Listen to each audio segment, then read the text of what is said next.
Think for yourself. Question authority.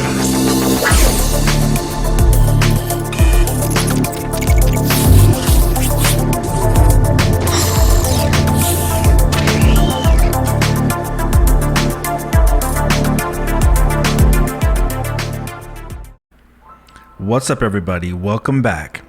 Now in this video we're going to be discussing the new, more powerful Switch that has been heavily reported and rumored to be coming out very soon. And I wanted to bring out that I waited until Nintendo did their usual denial of working on new hardware in their investors meeting just recently for this information, because this information came out right before Nintendo had that investors meeting. A lot of people missed it and didn't talk about it, so we're going to talk about it here. And it is very interesting information. I think you'll find very useful, and it lines in just perfectly with what's going on with this new Switch that's being reported on coming in this year. And of course we're going to talk about the sales information for the Switch, how it's going to affect actually this new Switch, and how the new Switch can actually be a benefit to that as well. And we're going to be talking about the supply issues with the current Nintendo Switch, how that also plays a factor. And we're going to talk about something very interesting about a certain game that might be coming to Nintendo possibly this year or maybe soon after, but very interesting, and how it all ties together with this new Switch that's been talked about for so long now. But stay tuned, we're going to talk about all that. And of course, if you do find this video interesting, there'll be more like this coming in the future, as there always is on this channel. So go ahead and subscribe, and let's get into it. Now, as we have gone over in the last few videos on updates about new Switch hardware, and stay tuned for new information on this new Switch in just a few minutes, but the most recent information has been, of course, about a possible major upgrade for a new screen, and even reports from Bloomberg of this new Switch able to output at 4K, while being speculated that it would be using something similar to how PS4 Pro does it with temporal upscaling, checkerboard rendering, and even the possibility of AI upscaling using DLSS technology. In the recent months, however, dating back to their October 2020 investment meeting, Nintendo has started getting a bit coy and even unclear about them releasing new hardware soon, with Furukawa talking about Nintendo using cutting-edge tech and asking investors to just please wait for any new announcements on hardware. Now, of course, back on February 1st, Nintendo had their third quarter fiscal year 2020 financial results, and again, when asked about new hardware, they said they had no plans anytime soon, adding that they are focused on releasing the Super Mario and Monster Hunter themed Switch consoles before March 31st, 2021. However, it should be made crystal clear that Nintendo did not deny that a new Switch was in fact coming this year. They only gave the hyperbolic statement of quote-unquote anytime soon, which can be exaggerated to mean anything in terms of what soon means, right? It can literally mean whatever soon means to Nintendo themselves, which could be days, weeks, or months, and it's due to this that, taking those statements along with previous recent statements, that it's looking more and more evident now than ever before that a new Switch is simply just an announcement away by Nintendo. Also, on top of that, after Nintendo made that statement, it was pointed out very clearly by well-known industry veteran David Gibson that, quote-unquote, if there is no new Switch model coming, how come they, Nintendo, are destocking their inventory to record low levels? And he showed a graph in his tweet that indeed the amount of internal inventory for the Switch is at an all-time low margin, which would indicate a clearing out of stock to make room for a new Switch. All this was made much more clear just back in early January when a new Switch console with a new SoC capable of outputting at 4K with an OLED screen was found on the Switch operating system firmware in a data mine. However, it should be made clear that just because they were testing an OLED screen doesn't mean the final screen will be OLED, since back in October 2020 it was reported by Taiwan Foxconn manufacturers that Nintendo secured a deal for mini LED screens for Nintendo's new Switch with Innolux, and combined with that, it needs to be pointed out that the difference between OLED, and mini LED are basically how it works in the internal circuitry of the lights inside the panels of the screens, but the actual visual differences for the consumer, the player, the gamer, should barely be noticeable that much between the OLED and mini LED, which could easily explain why Nintendo would test an OLED screen on that old firmware update, since the desired output would likely look similar if not the same if the reported on final mini LEDs weren't in full production yet at that time. Which brings us to the new information we're going to talk about this new Switch right now, and it comes from the exact same Taiwan site that reported that Nintendo was going to secure mini LEDs for this new Switch. This time, they reported back on January 20th, 2021, just 10 days before Nintendo had their financial briefing, that not only did Nintendo secure the mini LEDs with Innolux, but also now they have secured deals with Elon and Macroblock. Elon would provide the LED timing control chips, and Macroblock would provide the internal LED driver integrated circuits, also known as LED driver ICs, that would work for this new Switch console's brand new screen. But we'll go over the exact article here so you can see it for yourself, and I'll leave a link for this in the description. So the report says, it is understood that this new Nintendo project is led by Innolux and is responsible for the integration of related resources. In addition to using Innolux's mini LED display, the panel timing control chip and driver chip are supplied by Elon and Macroblock respectively. All chips are finally delivered, make and module for Innolux, and ship it to Nintendo. Now keep in mind this is translated, so the translations might be a little bit off in some of the sentences, but this is basically what it says translated to English. This is the first time that a Taiwanese manufacturer has won a major display related application order from a major international game console manufacturer. It also provides a one-stop supply of panels, modules, drivers, and timing control chips, highlighting its excellent technical integration capabilities. And then it goes on to say, according to people familiar with the inside story, in addition to mastering the technology of mini LED backlight, Innolux has also introduced mini LED display. Instead of using mini LED as backlight, it directly uses mini LED as pixel instead of polarizer and backlight module. It can be called the next generation of revolutionary display that succeeds LCD. It has become a weapon for accepting orders for the new Switch. It fully demonstrates the results of Innolux's active deployment of advanced display technology, which can improve the image quality and smoothness of game consoles, reduce battery power consumption, and increase host endurance, basically play longer. Elon and Macroblock, which are cooperating with Innolux to ship Nintendo, are two well-known IC design houses in China. In August last year, Elon also participated in Macroblock's private equity investment in Macroblock to jointly develop mini/micro LED related products. At that time, the two parties announced that they would jointly develop the new product when it came out in 2021.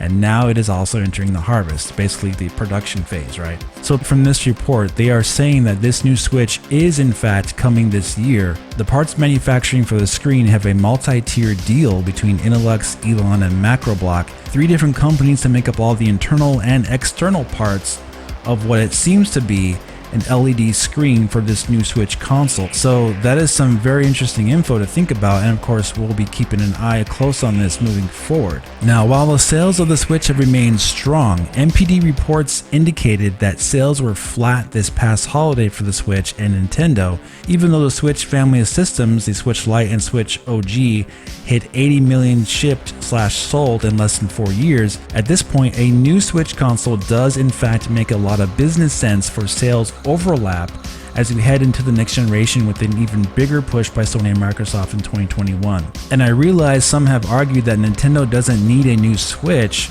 and they can just coast and keep doing what they're doing on the current model.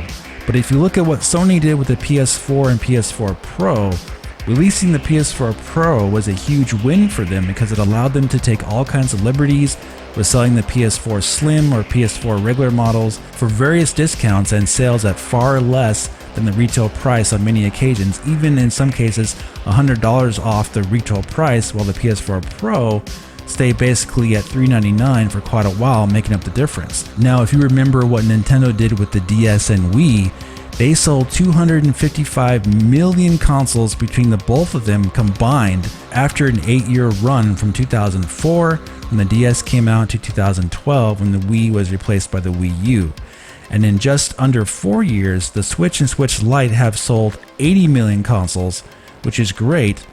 But say they go ahead and double that amount in another 4 years, which would make it 8 years for the Switch OG and Switch Lite. That's around 160 to 170 million consoles sold between them, give or take. That's if it continues each and every one of these years the same pace.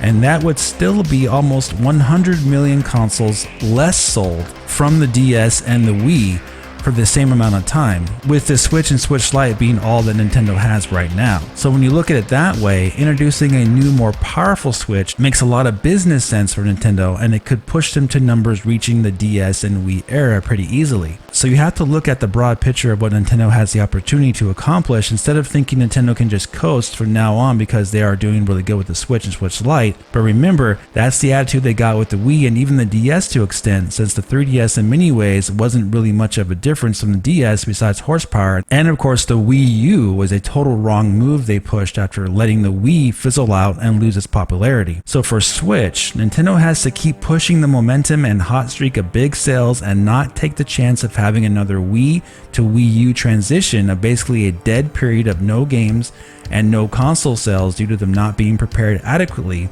for advances in console technology and game development. That's why a new Switch now makes all the sense in the world. However, keeping that in mind, the indications of this new Switch coming don't really stop here either. Right around the same time as Nintendo's recent financial briefing, we also got the info dropped regarding how Monster Hunter Rises Online will work, and that the demo was Nintendo testing their new network code named NPLN, moving away from the NEX network system they had. And according to a developer on Twitter, he said that Nintendo's preparing a big multiplayer overhaul and is currently in the preview phase, and that the Monster Hunter Rise demo is the way to test how it worked under load. Then he brought out something key there after that. He said it uses GRCP servers hosted on GCP, which stands for Google Cloud Platform, or on AWS, which stands for Amazon Web Services, with GCP in front. It's fast and it runs on multiple regions.